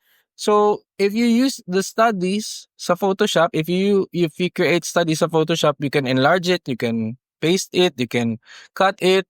Pwede mo pang dagdagan, pwede mo doblehin yung mga pusa dyan. So, this is done so that when you paint the actual artwork, if you didn't know, pag pinaint mo yung actual artwork, mas less na yung chance na magkamali ka kasi nagkamali ka na dun sa study. Dun mo na siya. Kasi imagine, kung tsaka ko palang susukatin yung size ng tiger, size ng dragon, size ng mga pusa, doon mismo sa papel, makakailang bura ako doon. And dumaan na rin ako doon, yung nakailang bura sa papel. This is the best way you can at least save time and effort in making your art. So kung hindi nyo alam na pwede kang gumawa ng ganun, ngayon alam nyo na. Para hindi ka pa ulit-ulit gumagawa sa isang papel at nabubutas na yung papel mo, kakabura, hindi ka pa nagsisimula, gawin mo muna yung study mo. And you don't even have to use Photoshop. Pwede kang gumamit ng study using another paper. Tapos pwede mo rin i-trace yun dun sa paper mo. So, ang daming technique, guys. You just have to at least understand if you really are serious in making art, yung mga process of how to create something. And yung iba kasi hindi naman alam yung ganitong art process kasi hindi naman sila nag-fine arts. Sa fine arts, tinuturo kasi ito eh. Yung tamang paggawa ng study, tamang pag-research, tamang pag-sketch, kung ano muna, ano muna, kung ano mauna or ito mauna. So, ganun. And of course, kasama din yung paghahanap ng references online and sa books. Pero ngayon nga lang, mas pinadali na ng AI technology kasi hindi mo na kailangan nga mag-research sa book, sa library. Meron ka na agad sa isang program, sasabihin mo lang yan, tapos bahala ka na kung ano yung kukunin mong image, kung yung sapatos ba nito, yung helmet ba nito, yung dragon ba, yung tiger ba, ang kukunin mo, tsaka mo siya gugupit, ika-cut and paste doon sa isang image, tas yun yung ipiprint mo, yun yung kokopyahan mo. So, ganun lang guys. You can use yung AI technology to produce any of your studies, and you can produce your own artwork by the use of that created studies. So, yun yun. So, itong point na to is when you're using your AI generated image and using it for traditional media. That's one of the best ways, if not the best way, to use AI technology for your own artworks in your traditional media. Another right way to use AI technology is when you are mindful to use someone else's artworks as your basis in your prompt. So, even if, sabi ko, wag mong gamitin yung art style ng iba, pwede mo pa rin gamitin yun as long as may intention kang wag gayahin siya 100%. Kasi ako, I can put ukiyo-e style. Okay, pero wala naman may iisang may-ari ng ukiyo-e or surreal style, or let's say impressionism, pointillism, and expressionism. Wala naman may isang style yan. 'Di ba? Or let's say Salvador Dali na surreal style. Okay, pero alam mong hindi mo na kailangan kopyahin na kopya unless yun yung intention mo. And usually, yung mga ganong intentions, it's coming across like a parody. So pag sabi mong Salvador Dali like natutunaw na digital clocks naman. Okay. Pero it would look like a Salvador Dali, pero alam mo nang parody yun. Kasi nga pati yung natutunaw kinopya mo eh. And even yun yung original art mo, pasado din yun kasi wala pang ginawa si Dali na digital clock na natutunaw. Wala siyang persistence of time ba yun yung ginawa niya na yun yung digital clock, kasi I don't think meron na ng time nila yun, or kung meron man hindi pa siya nagpaint nun. Nagigets nyo ba? So, hindi porket nilagay mo rin yung artist doon, it's 100% plagiarism or kinopy kasi yung idea iba. Like what I did with Warhol na subcans ko. So, ganun lang guys. There's a right way to do it, there's a wrong way to do it. Another right way to use AI is when you check if your work does not look like anything else you've seen. Sure, it might look like another style, but you can change that. So, yun nga, pagka nagpo-prompt kayo sa AI na art na as I've tested, yung lumalabas doon, merong, ito same art style na nito na, so ayoko na ng ganito kasi ang dami nang gumagawa nito. So, mindful ka dapat kung, ay, kamukha naman to ni ni Bambi, ng Ninja Turtles. Ito, sorry pa ulit yung sample ko yun kasi mga nandito sa harap ko na laruan. Ito mukha tong, sige, lilingon naman ako sa kabilang side. Ito mukha tong Thundercats, mukha tong Troll, mukha tong Venom. So, I mean, wag mo nang gamitin yun. 'Di ba? Be mindful din. And if you do that, pag pinalitan mo, ginawa mong brown si Venom. Oh, hindi mukha siyang tae, wala pang gumawa ng Venom na tae. So, iba naman. So, at least, meron kang idea na naiba rin. Kasi mindful ka na meron nang may gumawa nun, ay, may gumawa nito, wag na yun. So, yun lang guys. Walang masama sa AI art. Yung kung paano nyo gagamitin siya, dun na mag-iiba yung work nyo. Another right way to use AI technology is when you are honest to disclose that you use a certain AI art prompts or help in creating the work. So yun, like what I'm doing now. Sinasabi ko na, ginamitan ko to. Kasi eventually, malalaman din ng tao, ito dun mo lang aaminin. Sabihin mo na lang para wag mo na itago kasi mas nakakaya kung tatago mo pa. Wag kang mahiya sa totoo. Kung ang totoo, gumamit ka ng AI dyan, sabihin mo. Nag-prompt ka, sabihin mo. Hindi mo kailangan 100% lagi i-disclose yun. Oy, gumamit ako eh. Bala ka, kung gusto mo yun, okay lang din naman yan.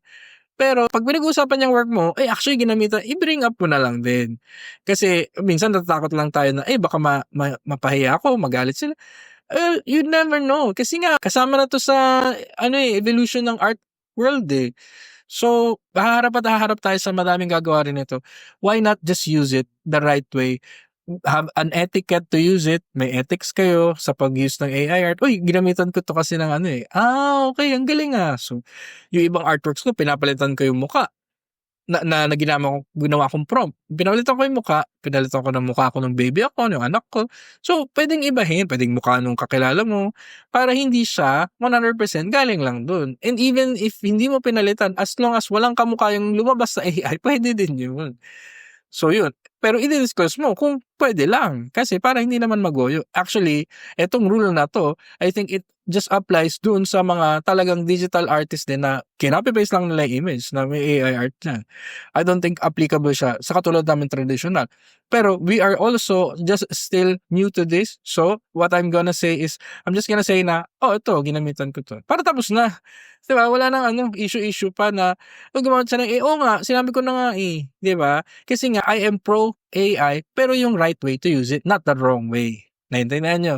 Kasi kung tama yung paggamit mo, wala dapat issue kasi tool pa rin 'yan. Tignan niyo ang dami pa rin gumagamit ngayon. Sa YouTube lang, eh, ang dami kong makikita na Street Fighter pero sexy edition, X-Men sexy edition, parang gano'n, 'di ba? Or RoboCop pero kalaban niya Terminator, actually comics na 'yun. Meron nga akong napanood na ito ang title niya, One Fire Left, AI animated movie trailer. So, anime yung style niya, as in lahat generated by AI pero yung art style mukhang Akira, sige, kasi anime, pero yung kwento iba. Parang One Fire Left, nakatira sila lahat sa Alaska, tapos may isang apoy na lang na natitira dun sa lugar nila, tapos may mga kampo-kampo na dystopian future, eh. Ang ganda, parang wala pa nakaisip ng ganitong kumbaga, yun nga yung sinasabi kong sizzle reel, nagawa nila sa AI art. Yung idea niya kasi original yung idea, wala pa akong nakarinig na kwento na ganito. Nasa Alaska sila, naglalaban yung mga kampo-kampo na pinag-aawayan nila yung apoy. Oh, tapos ang ganda nung pagka-present ng anime. So, what I'm just saying is, kailangan may original part din kayo dun. Hindi puwedeng pati yung concept niyong gaya. Another way to use AI the right way is when you still come back to traditional media or just using your imagination. I am for using AI technologies and programs the right way, pero hindi rin lahat ng gawa ko ginamitan ko ng AI technology or programs nung ginagawa ko sila. Kasi noon pa rin naman ako nagpe-paint, wala pa rin namang AI technologies. So hindi lahat ng gawa ko may AI. Etong mga bata lang nagawa ko. So what I'm saying is, oh, may ganito ako pero bumalik ka rin sa ibang kasi hindi naman lahat ng artist ganito na ginagamit lagi, eh. Unless bago kang artist, ngayon mo lang gagamitin yan, yun talaga yung gagamitin mo. Katulad nung ibang gumagawa ng trailer na anime nga or X-Men na sa 1960s kunwari ginanap, Panavision na Batman, na Game of Thrones, 'di ba, Dexter.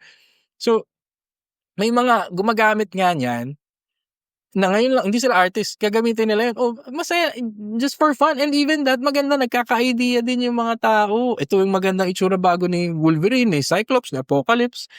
'Di ba nagkakaroon yung AI, nagkakaroon din siya ng input, naiinfluwensyahan din kasi nga it's a tool that we can use to get also inspiration. Yung hindi mo maiisip na pagduktukin mo yung dalawang bagay, yung computer, it doesn't know the difference. Pagsasamahin niya yun kasi nga hindi naman siya tao.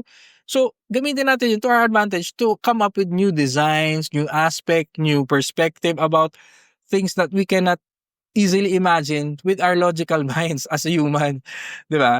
So, pero ang point ko dito is bumalik ka pa rin sa traditional na wala kang ginagamit na AI, wala kang ginagamit na digital, magsulat ka lang ng tula, magkumanta ka, ibigkas mo yung tula mo, gawin mo pa rin yun. Mag-drawing ka ng walang reference na ganun kasi hindi rin naman pwede dapat lahat ng art mo, kahit pro ako, puro ganun. I don't know if naabutan pa nung mga ibang nakikinig sa podcast na 'to, yung mga dating gumagawa ng poster sa sine. Meron kasi tayo dating mga sinehan pa outside the malls. Dati yung mga sinehan meron pa diyan sa Recto, sa Cartimar na mga sinehan. Tapos hindi pa uso yung tarpaulin printing nun. Siguro konti lang yung mga tarpaulin printing nun na they could print the posters sa tarps. Dati, ang ginagawa pa, manually pinipaint yung mga posters ng mga papalabas na films na Tagalog or in English. Pinipinta pa yan sa malalaking canvas ng mga artists. Tapos ang galing kuhang-kuha talaga nila yung mga mukha parang portrait na. And I think wala nang gumagawa ngayon nun, eh. So nag-die down sila. Ibig sabihin dahil nagkaroon na ng forward movement sa pag-printing, mas mura na yung printing, mas marami na nakakapag-print ng malalaking sizes sa tarpaulin, nawalan na rin ng use yung ibang artist na nagpe-paint sa mga katsa for films. So, isipin niyo 'yun, hindi naman of course nalungkot yung mga nagpe-paint ng mga tarpaulin kasi kita rin nila 'yun. So, mas lumalabas, mas mura yung pag-print ng tarpaulin kaysa to hire a painter na gano'n kalaki. So, nawalan sila ng trabaho, 'di ba? Pero, hindi rin naman kasalanan nung gumagawa ng tarpaulin business yun, gano'n lang talaga, gano'n yung technology. And I would argue na dahil nawalan na sila ng work, nag-focus na sila mag-painting. Baka nga sumikat pa sila kasi magagaling din naman sila or baka iba na yung kinuha nilang trabaho. So, hindi din siya talaga natin maiiwasan. As much as we want to preserve that, hindi na rin wala na ring use for them. I mean, it doesn't mean na hindi art yun. Art talaga yun. Art pa rin yun. Pero of course, nag-evolve ang art. May nabagong nadi-discover, merong nagda-die down. 'Di ba? Kaya lang naman ginagawa yun kasi nga wala pa tayong technology nun. Eh ngayon meron na, there's no use for that. So free na yung artist na yun. Mawalan man siyang work at that time. Free na siya to explore his art. Pwede na siyang gumawa ng mga paintings if he wants to or mag-shift sa ibang bagay that he can do. Kasi kung forever lang siya nagpe-paint pa nun, I still would like to see that. Hindi rin yun madaling gawin sa totoo lang. Pero at the same time, mas makakamura ako in a business perspective kung ipapagawa ko na lang sa iba. And this instance reminds me of something nga rin na nangyari recently. Meron kasi nagkasabay na news sa internet na yung Into the Spider-Verse, yung Into the Spider-Verse na film, yung of course na Marvel, nila Spider-Man, nila Miles Morales, yung part 2 nun, nagrereklamo yung mga artists online na, "Uy, ano kami, overwork namin, hindi namin kaya, hindi na namin kaya. Parang overwork, we need a break, gano'n." So, may nakita ko. Tapos at the same week, meron ding news about doon sa Disney Plus na TV show ng Secret Invasion kasi gumamit sila ng AI technology to produce yung opening credits ng Secret Invasion, which I actually like kasi ang ganda, ang creepy nung dumating, parang yung mga AI dreams na pinoproduce ng mga computer if ginagamit ng mga scientists yun. As in ang weird niya if you haven't seen it, yung AI intro ng Secret Invasion na TV show sa Disney Plus. Hindi maganda yung ending ng Secret Invasion, wag niyo nang panoorin yung ending. Pero I really love yung intro niya. Okay, ang ganda nung first episode, ang ganda ng intro niya, yung Secret Invasion. So, what is my point? My point is, ang dami nagrereklamo na artist sa Spider-Verse na film na wala silang break. Tapos, ang dami rin nagrereklamo na yung sa Secret Invasion, na gumamit sila ng AI machine para hindi na ma-overpower yung mga artists or ma-overwork yung mga artists. So ano ba talaga? Bakit parehas may nagrereklamo na punong-puno sila ng work, nagrereklamo to ng kinukuhaan sila ng work. Make up your mind guys, 'di ba? So ang ibig ko bang sabihin, hindi pa rin natin kabisado yung pwedeng magawa nung AI technology to put it into good use, or may siguro mas gusto ko pang sabihin dito, di yung na-overwork na mga artists, ibigay niyo na sa AI yung work nila para makapagpahinga sila. Or yung mga gusto talaga ng traditional na art na handmade or digitally made by hand, ibigay niyo dito. So pagpalitan niyo sila, 'di ba? If you really like that. My problem with that is hindi natatapos yung pagreklamo. I mean, yun nga, yung mga na lay off na mga artists, like yung mga nagpe-painting nga ng mga posters ng films, wala na silang work, pero they could have enjoyed yung break, 'di ba? Pwede silang mag-focus na sa ibang bagay. Malay natin kung nasaan na sila, 'di ba? Ang point ko lang talaga dito is hindi mawawala yung nagrereklamo. Hindi mawawala yung nagsasabi ng ganyan, nagsasabi ng ganito. Di kung na-overwork ka, mag-quit ka na, 'di ba? Kung pwede kang mag-quit. And kung wala kang trabaho, di gumawa ka ng sarili mong work. Kasi you're not yung mga iba kasing artist, hindi naman yung work hahanap sa inyo. Kung hindi kayo gano'n kagaling, kayo talaga ang maghahanap kung saan kayo kailangan. Hindi yung kayo yung laging kailangan ng mga companies kasi replaceable yung mga gumagawa ng ibang animation. So, and even art, replaceable yung mga artist. Ang dami kayang may gusto na exhibit diyan. Ang dami kayang may gusto na makita or makita yung works nila sa gallery. Pero ang dami rin na nakakasali sa gallery na ang tamad din ng work, ang pangit din ng work, hindi rin pulido. So, saan ba tayo lulugar, 'di ba? Kahit anong gawin niyo yung best niyo para hindi kayo mawala sa trabaho, mawala sa gallery. Gawin niyo yung best niyo para wala kayong pagsisisi kung ano man yung mapuntahan nyo. And if tanggalin kayo or malay off kayo, maybe it's just time for you to do something else para hindi ka ganun kadaling ma-replace. So, yun lang yung masasabi ko about yung mga nililay off. And of course, I am also saddened na may mga natatanggalan ng trabaho, pero it's just a wake-up call so that you can just do something else or go somewhere else para magawa yung gusto nyo talagang gawin. Kasi nga, if you are replaceable, hindi rin maganda yun. You have to at least be unique. Si Miyazaki, hindi siya matatanggal sa trabaho, si Hayao Miyazaki. Pero ang dami niyang in-betweener, sabi ng wife ko, ang dami niyang in-betweener ni Hayao Miyazaki na, o sige, ayaw mo mag-work sa Studio Ghibli, alis ka na. Pero si Miyazaki, hindi siya pwedeng wala sa, so ganun kayo dapat maging kagaling. Well, of course, none of us can be Hayao Miyazaki level na work. Pero at least, you have to be that competent, you have to be that irreplaceable kung gusto mong maging magaling talagang artist if you want to stay in the game. Kasi if replaceable ka, doesn't mean na hindi magagaling yung mga animators ng Studio Ghibli na in-betweeners lang. Of course, magagaling pa rin yun. Pero paano, bago ka makapasok doon sa pinto, dapat above average ka o kasing galing ka nila. Otherwise, hindi ka talaga makakapasok. So, pwede ka na doon. Pwede ka na makapasok doon. And even then, may mga natatanggal pa rin doon kasi nga with the advent of new technologies. So, for you to be safe in this world, kahit papaano, galingan mo para hindi ka basta-basta matatanggal. So that you don't have to bend your knee at any company and you can just make your own art. That's it, guys. That's my stance on AI. I hope may naintindihan kayo. If you have questions, just ask me. Let's keep it civil. Let's keep it respectful. And I understand na hindi lahat mag-agree sa akin. That's okay. Diba? Huwag kayo magalit sa akin kasi hindi ako nagagalit sa inyo. Magalit kayo doon sa gumagamit ng AI na mali. Okay? And I'm just saying this kasi para sa akin, bakit hindi ito na-discuss ng ibang tao? Either makikita mo, galit sila sa AI o hindi sila galit. Walang gray zone na, to pwede. Diba? And I'm not pointing fingers to anyone. I'm just saying na sa nakikita kong lugar na hindi pwede or mga gumagamit nito, they either despise it or they are 100% on it. And usually, mga hindi masyadong gusto yung AI, and I'm not talking about anyone specific. Even yung kausap ko, naintindihan niya eh. So, yung mga sinasabi ko is yung isipin nyo rin na may use siya. Kasi hindi siya ginawa, kumbaga, kung hindi nyo nakikita yung use niya, you have to look deeper sa use niya. Okay? With that said, I think we should end the episode na kasi I think naka 3 hours na naman tayo. Sa isip ko lang is 1 hour, 2 hours, pero sobrang napahaba. Kasi nga nag 3-in-1 tayo. But of course, may bonus tayo as usual. So, tapos na yung 3 parts natin. Last one na lang, mabilisan ko lang to, I promise.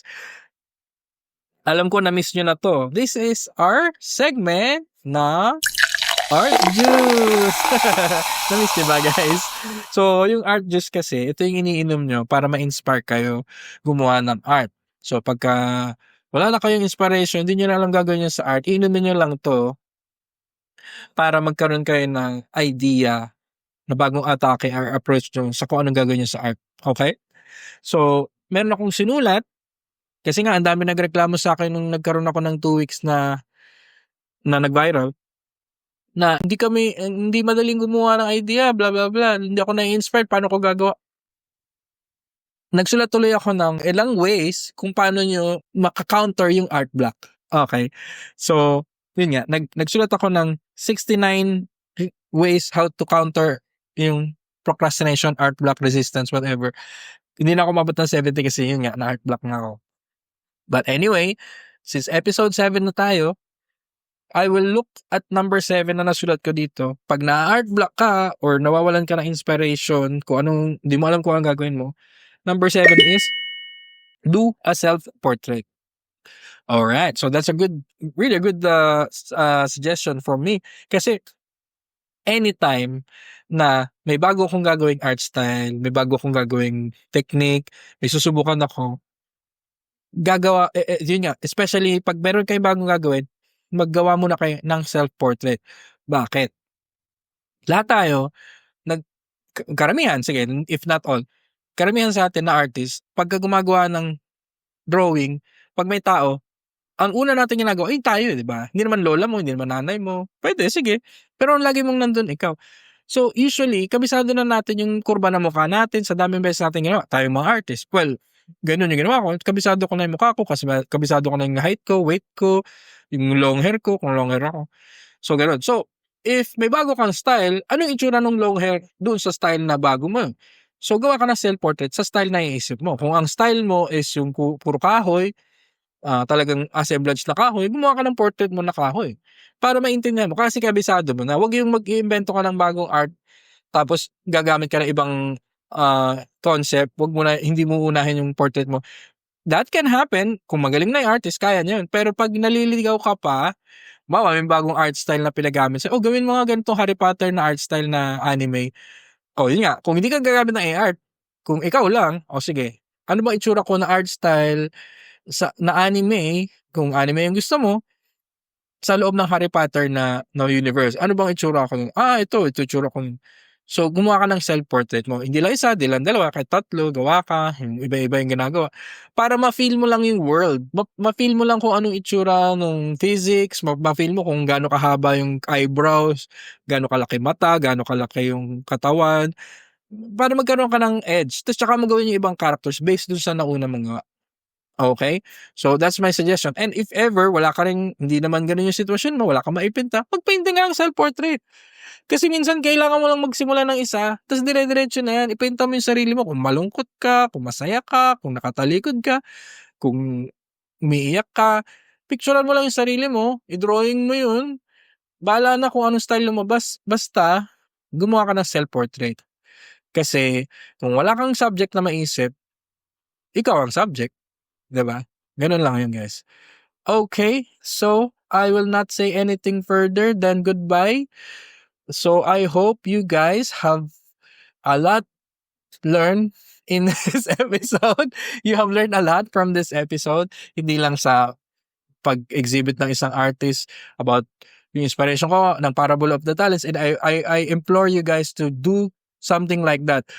To appreciate and use your talents as God has given you those beautiful artistic creations and talent. 'Di ba? Gamitin niyo 'yan, palaguin niyo 'yan para matuwa sa inyo si God. And pangalawa, use your imagination, yung mga techniques na nakuha niyo sa akin na art materials. If you have any questions about that, i-chat niyo sa akin, message niyo sa akin dun sa second part natin. And lastly, have etiquette in using AI art kasi hindi yan mawawala. Dadating at dadating yan. Lahat tayo makaka-encounter niyan. It's good thing na meron tayong kahit papaano itong nagawa ko na 'to na puwede niyo sundin, puwedeng humanap kayo sa iba na rules, pero ito yung sa akin na I think hindi magegera sa art scene kung tama natin gagamitin lahat. Okay, guys? So, I wish you all the best. Okay? I am really thankful for you for listening this long and I hope natapos niyo. And if you did, let me know para mabigyan ko kayo ng freebie pag nakita tayo. Okay? So, thank you so much, you guys. I hope na-enjoy niyo lahat 'to. I hope natuwa kayo sa mga artworks na nakita niyo at narinig niyo tungkol sa art. I hope you are well tonight. God bless and make art. Don't make excuses. Bye!